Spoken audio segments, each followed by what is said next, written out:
Xin kính chào cộng đoàn. Kính thưa cộng đoàn, chiều hôm nay chúng ta cùng nhau chạy đến với mẹ hằng cứu giúp.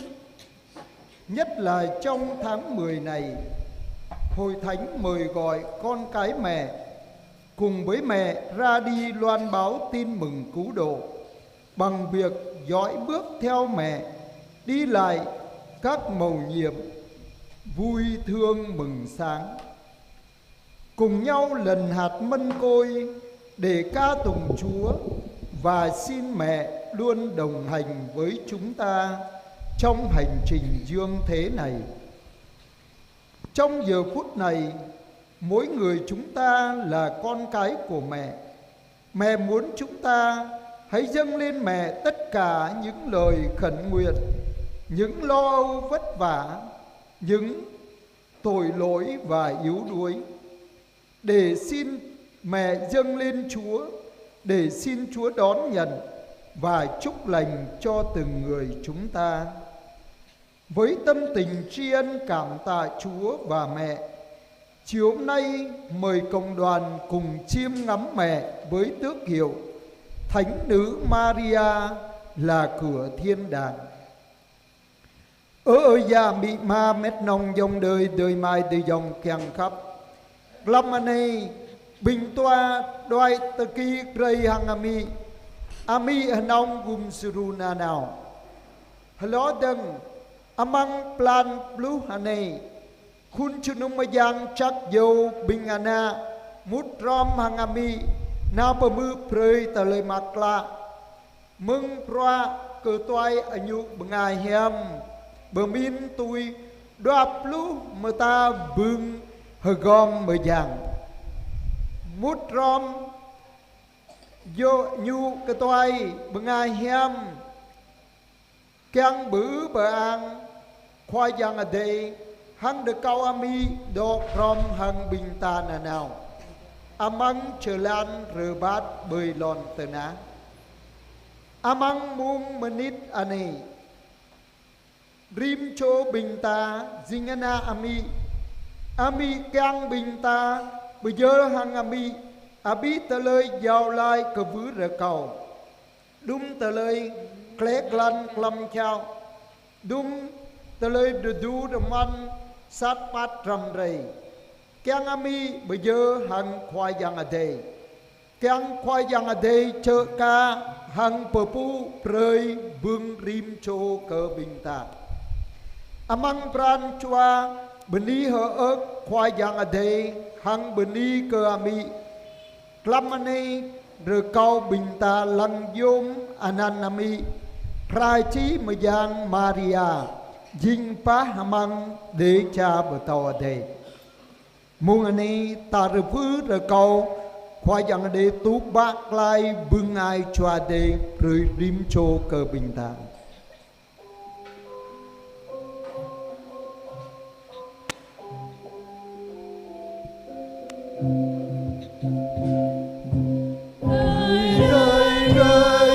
Ôi Chúa ơi,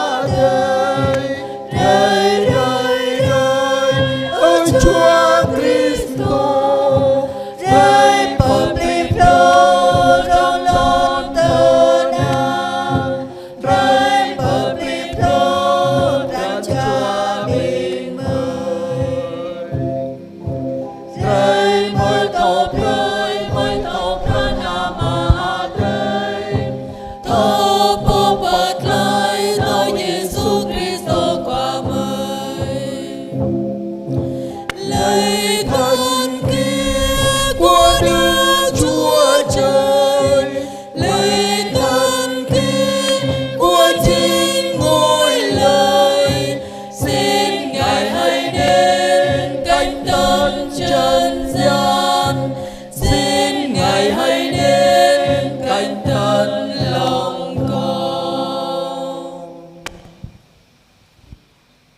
Lạy Thiên Chúa đầy yêu thương và tràn đầy lòng thương xót, Chúa là nguồn mạch ơn cứu độ.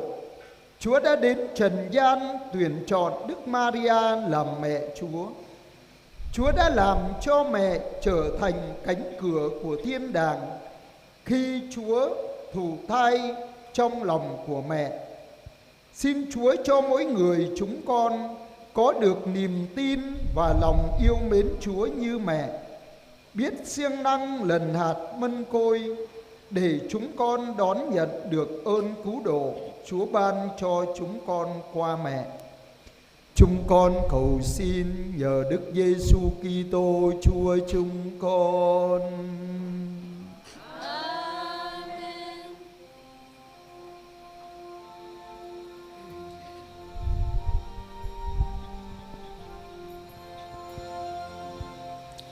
Maria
tới hồi viên mãn, Thiên Chúa đã sai con mình tới, sinh làm con một người đàn bà và sống dưới lề luật, để chuộc những ai sống dưới lề luật, hầu chúng ta nhận được ơn làm nghĩa tử.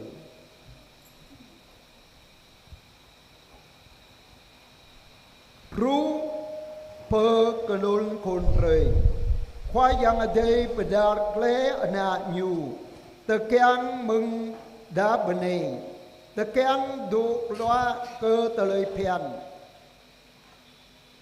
keang cơ sông bạc lái bình po du loa cơ tơi pian đã mơ ta chaka dinh ana rong. Xin mời cộng đoàn ngồi.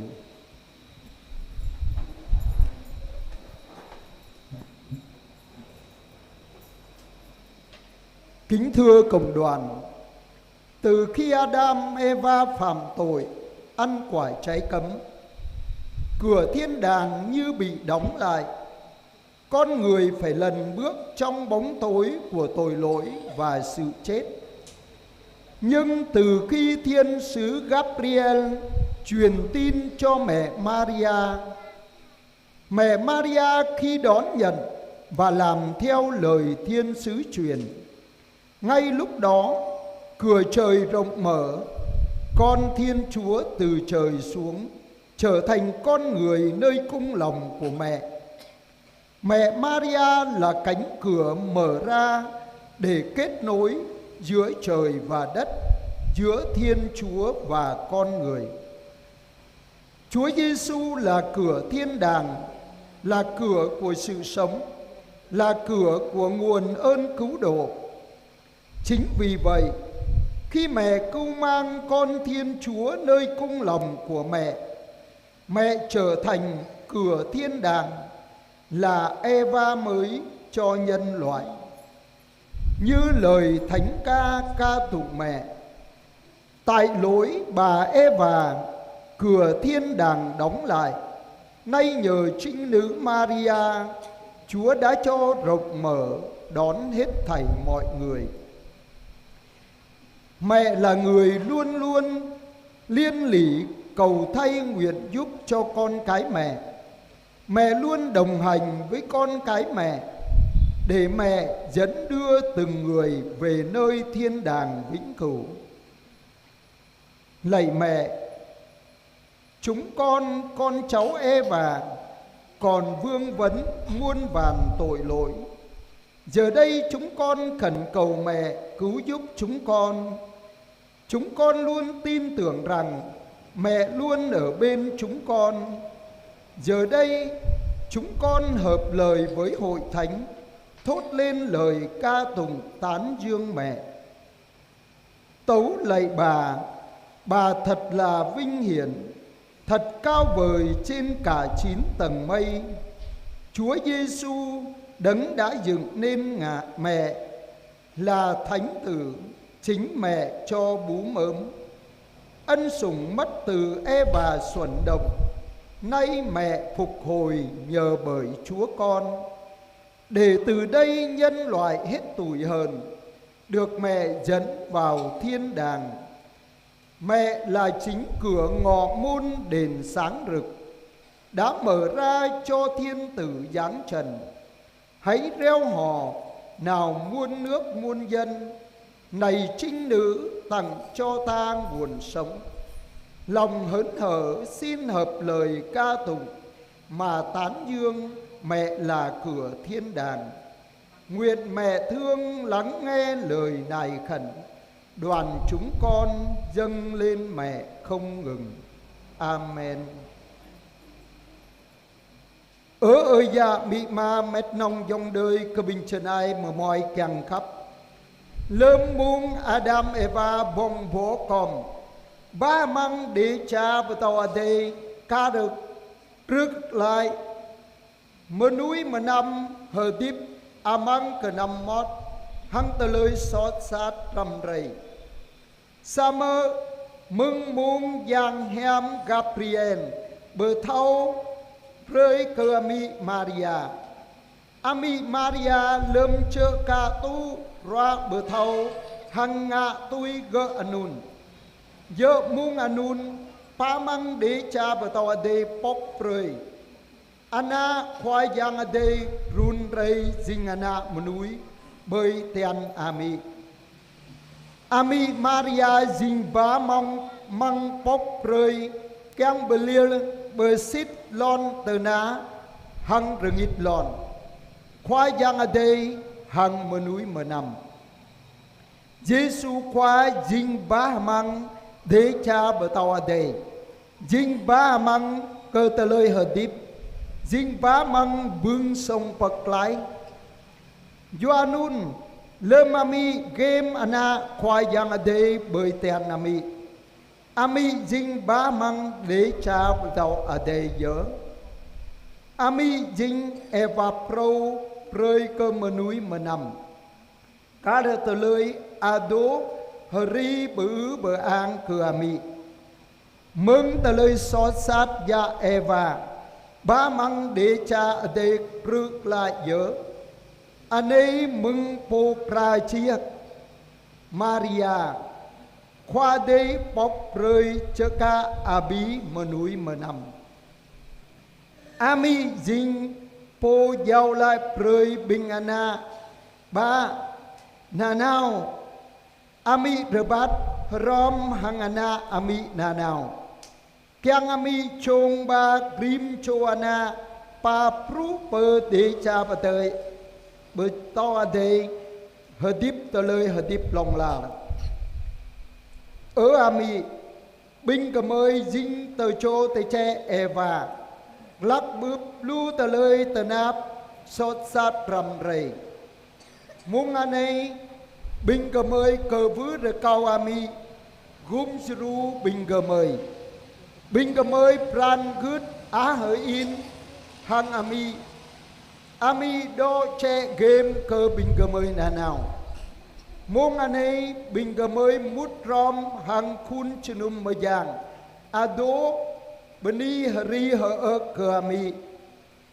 bờ pu bani cơ ami ý dinh po bứ bờ an dinh po do gác lông lo đoa pan tan cơ thul Giêsu khoa po at bờ chính ami chính ana khoai giang ade ami ba bem chem rom bưng rừng ya mưng Eva anh ấy ami bập lý pro mừng anh ha khoai giang ở đây tu tạ này mà núi mà năm hoai ninh bờ ngọt mau ami ba mút để cha bờ tàu ở đây ami jing pa mang percerang pereda redong at pok prơi ana khoai giang ở đây run rây bơi lon tờ ná rơi bứ bà an hờ ri hờ ớt dấp cha cơ va hằng dấp mà núi mà nằm anh ấy buộc ra chí bởi trao prơi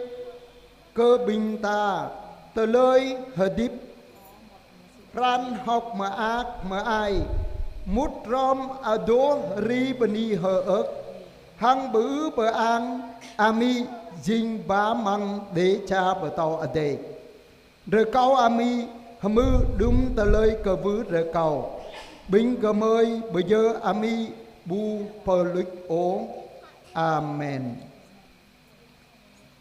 Và giờ đây xin mời cộng đoàn chúng ta cùng bước đứng và chúng ta cùng ca tụng Chúa và ca khen mẹ qua bài hát Lạy Cha kính mừng sáng danh.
Và giờ đây chúng ta cùng với những người tạ ơn mẹ cầu thay nguyện giúp trong tuần qua. 5 người xin tạ ơn vì đã được thêm lòng kính mến Chúa và Đức Mẹ.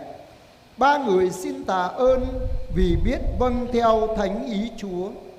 4 người xin tạ ơn vì đã chừa bỏ tội lỗi và tính hư nết xấu. 14 người xin tạ ơn vì đã đi đường được bình an. 9 người xin tạ ơn vì đã có công ăn việc làm. 5 người xin tạ ơn vì gia đình sum họp hòa thuận yêu thương nhau. 10 người xin tạ ơn vì gia đình được bình an. 6 người xin tạ ơn vì con cái ngoan ngoãn học hành tấn tới. 10 người xin tạ ơn vì đã khỏi ốm đau bệnh tật. 2 người xin tạ ơn vì đã cầu cho các linh hồn. 1 người xin tạ ơn vì đã thánh hóa bản thân, cải thiện đời sống. 3 người xin tạ ơn vì đã cứu giúp trong cơn gian nan khốn khó. 3 người xin tạ ơn vì đã được bình an trong tâm hồn và trong cuộc sống. 1 người xin tạ ơn vì đã sinh nở được bình an. 1 người xin tạ ơn vì đã có con cái. Và tất cả những tâm tình chúng ta nhờ mẹ chuyển cầu một cách âm thầm cho chúng ta cũng như gia đình chúng ta. Giờ đây chúng ta cũng hiệp với những người này để tạ ơn Chúa và cảm ơn mẹ. Hiệp cùng mẹ Thiên Chúa, chúng con xin tạ ơn Cha. Chúng con xin tạ ơn Cha. Bình ta mút rom hằng cơ bình po chớ ca tờ lời bưng mừng ami giàu lại rơi vắt từ Chúa ở lâu này. Doa pancho beni bưng doa cơ mau pran đạo gứt gờ nang kiang khắp cơ khoa giang rema cho beni bưng doa cơ thâu cơ mal đoai lại hằng khoa giang doa cho beni bưng doa cơ thâu pran hằng loa gu tui pran khoa giang pa cho beni bưng doa cơ do cái chấp amang pran khắp khoa giang pa cho beni bưng doa cơ thâu pap mà nhai thâu pơ hem bự dòng dọc ra hoa giang chào prơi doa cho beni bưng doa cơ renuk renoa amang pran choa hang amang tờ lời hadip sai cho beni bưng doa cơ mau pra nga pa cho beni bưng doa cơ ana ba thâu loa gu sreng hakram hara rơi doa cho beni bưng doa cơ renuk renoa amang dọc chelan nào plau rebat sai cho beni bưng doa cơ bờ com bây giờ tờ lời hadip po cơ khoa giang rema cho beni bưng doa cơ đuôi mau tui pran choa kiang sai cho beni bưng doa cơ giao lại prơi cơ binh ở gia hằng góp vui rồi cao lẽ lon tờ na hằng đùng bưng cơ bình ta chớ cả tu đò măng lâm và mừng ami giàu lại rồi mùng này ta mút rom mang cơ bình po chớ cả bưng anh này bứ bởi an cơ khoa giang ở đây hằng bờ ni cơ mỹ Maria. Hiệp cùng mẹ Thiên Chúa, chúng con xin tạ ơn Cha. Chúng con xin tạ ơn Cha. Và giờ đây chúng ta cùng hiệp với những người xin mẹ cầu thay nguyện giúp trong tuần tới. 15 người xin thêm lòng kính mến Chúa và Đức Mẹ. 11 người xin biết vâng theo thánh ý Chúa. 2 người xin dâng mình cho Chúa trong đời sống tu. 12 người xin chừa bỏ tội lỗi và tính hư nết xấu. 9 người xin ăn năn trở về cùng Chúa. 12 người xin ơn bền đỗ đến cùng. 13 người xin đi đường được bình an. 13 người xin cho có công ăn việc làm. 7 người xin cho mau trả hết nợ. 9 người xin đòi được nợ. 20 người xin cho gia đình sum họp hòa thuận yêu thương nhau. 16 người xin cho gia đình được bình an. 10 người xin ơn như ý.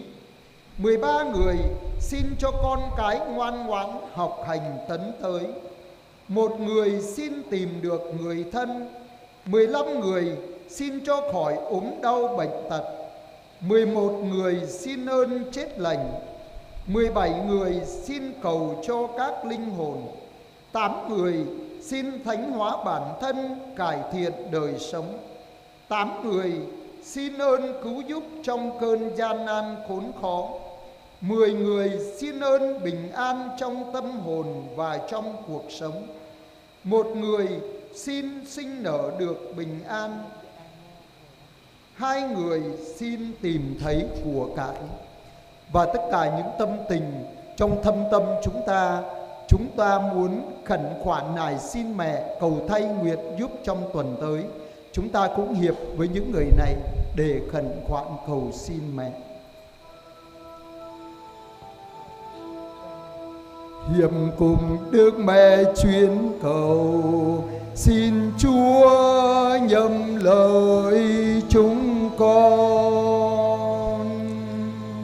Xin Chúa nhận lời chúng con. Bình ta mút rom hăng cờ bình po cờ vứ ra cao ami giàu lạc rơi vắt được chú phần ập này. Hợp lú pa chô ra cao mau pran đạo gứt gờ nan keng khắp cờ khoa giang. Hợp lú sa chô ra cao thâu cờ mang đoại lại hằng khoa giang. Hợp lú sa chô ra cao thâu pran hằng loa gu tui pran khoa giang. Hợp lú sa chô ra cao đô cờ chấp amang pran khắp khoa giang. Rơ ma chô ra cao thâu pháp mà nhai thâu bờ hem bờ dông dọc ra hoa giang chào cười. Hợp lú plau chô để câu rờ núc rờ noa amang pran chua hang amang tờ lời hờ điệp.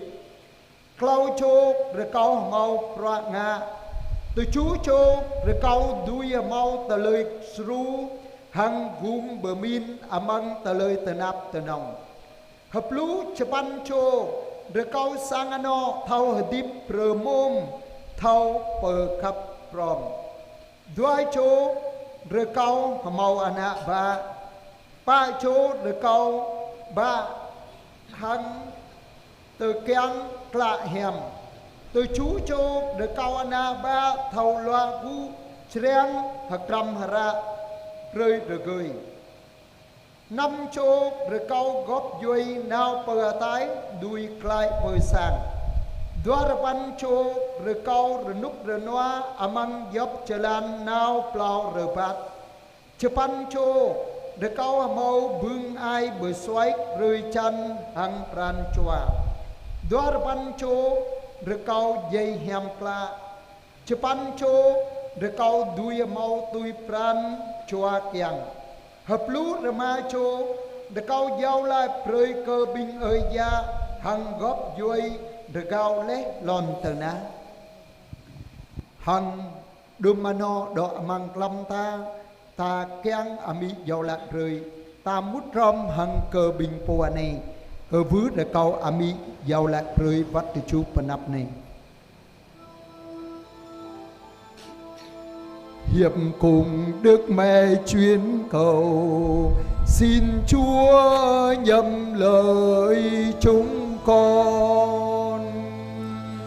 Xin Chúa nhận lời chúng con.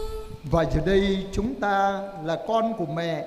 Chúng ta hiệp với đóa hoa tươi cùng với đóa hoa lòng của chúng ta dâng lên mẹ để xin mẹ đón nhận và chúc lành cho từng người chúng ta.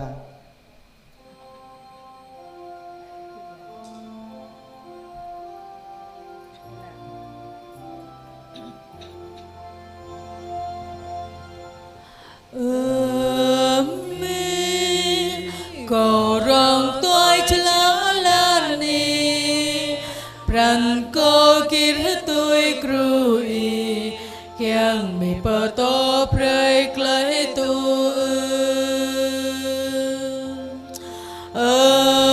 mi ta lấy ở tiệp lê clan nạp ta bắp lại nhóp ni kiang mi lại prey ta lấy lo cu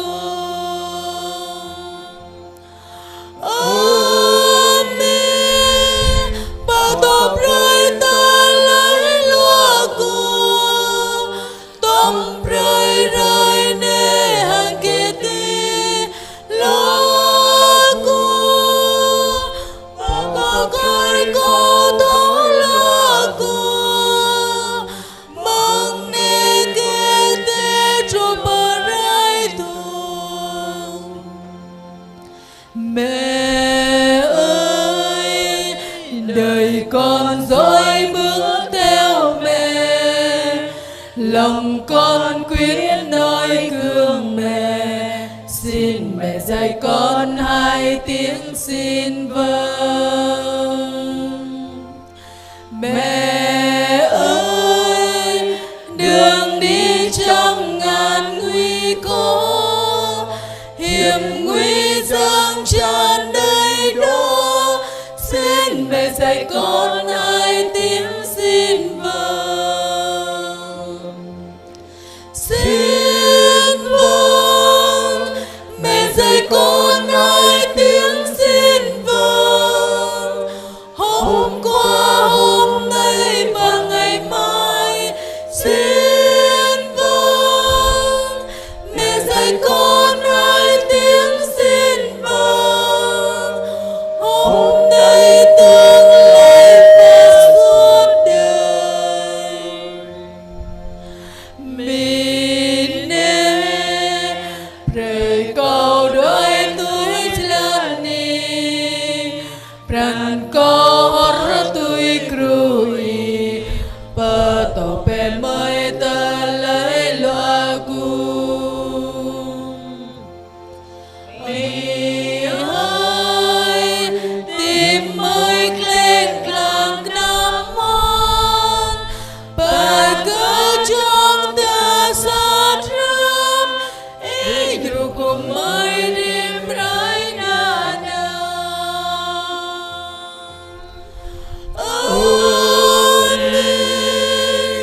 bà tôm rơi ta lấy loa cu tôm rơi rơi nè hàng kia ti loa cu bà tôm rơi có tối loa cu mong nè kia ti cho bà rơi tu mẹ ơi đời con dõi bước theo mẹ lòng con quyết nói gương mẹ xin mẹ dạy con hai tiếng xin vâng mẹ ơi đường đi phố đầy bóng tối bầy trống răng tràn muôn lối xin mẹ dạy con hai tiếng xin vâng xin vâng mẹ dạy con hai tiếng xin vâng hôm qua hôm nay và ngày mai xin vâng mẹ dạy con hai tiếng xin vâng hôm nay tương lai và suốt đời. Và giờ đây xin mời cộng đoàn quỳ để chúng ta đọc kinh tuần cửu nhật Đức Mẹ Hằng cứu giúp. Ami hanong kum juru rup bok mata hiam klai ngak pre ke pranjua bin ke me klak hening pengot jing hok maak hang renuk rena ikar hang fun mayang pluha be penga hiam klak bao dop pương hiam anun ye Yesu khoa anai tengan i po chao nyu pre ke bin ke me ហនុនប្រានជាប៊ីងកមេបៈផ្លែប្រានខាប់កញូឡោទើងបតុរដាបេថៃអ៊ីបប៊ូតឡៃអាណេអ៊ីយើជាងបតុស៊ីងមកquaថោប្រេកប៊ីងកមេថោរេបតឡាយប្រេមបៈផ្លែតឡៃមអាក់ឡងឡារអ៊ីយើបតុស៊ីងក្លាំយ៉ារស៊ីបចរាងកចាប់គិតកែចលានអមាំងកថេលកណាំមត់មីកាំងខាប់អ៊ីងាប្រេកប្រាក់កចៅប៊ីងកមេជាងយូលហយេហាងងាប្រេអាចយេស៊ូខ្វាជាងរទូពៈម៉ាចេបមិនកអាមីប្រានជកចេម៉ាអាកយោអានន្ទមយ៉ាងឌុតឡាអ៊ីប្រានជកក្លាក់ខ្វល់កថលជាងរនុករណួមតាមរកអ៊ីប្រេកកយោអានន្ទអ៊ីណាណៅទុយអាណេអាមីកាំងខាប់ក៏ខាប់កអ៊ីពៈម៉ាកណាងកអ៊ីហាងមុតស្រំតមអ៊ីហនុនប្រានជក៏ខាប់កអាណាអ៊ីឡោះទឹងអាមីអ៊ីយ៉ាអានីកមេកណាងហអ៊ីនរកអ៊ីប៉ាចាតុប៊ីងកមេកវឹកកវ៉នម៉ារីយ៉ាចាជីហចាហយ៉ាហយ៉ងអ៊ីម៉ាចកតុលេអាណាណាមីហនងគុំយរូកាំងកើបតុតបសុរប្រានជាប៊ីងកមេកណាងហអ៊ីនកអ៊ីហនុនកកវឹរកអ៊ីកាប៉ាបគុំយរូក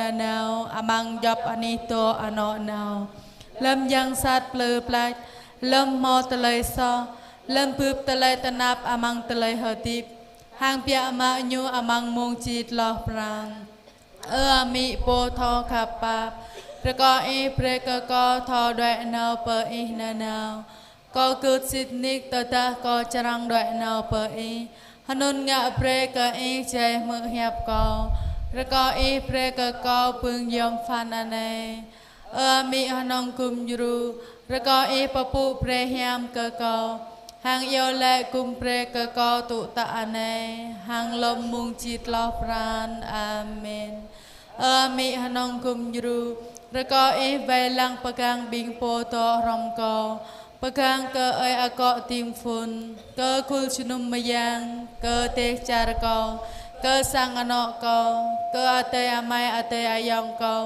ke bing ayat hang api pang bing potanap ke bing pengaja to amang anih pa agai ami Maria nong kum jru reko I yo le kum pre ke koda ai Alfonso po vai lang pegang ko reko I kum jru ko lem ka bah mlu tho doại nào tru pa ami Maria. Và giờ hành hương đã kết thúc. Giờ đây chúng ta chuẩn bị tâm hồn để bước vào tham dự thánh lễ. Xin cảm ơn cộng đoàn.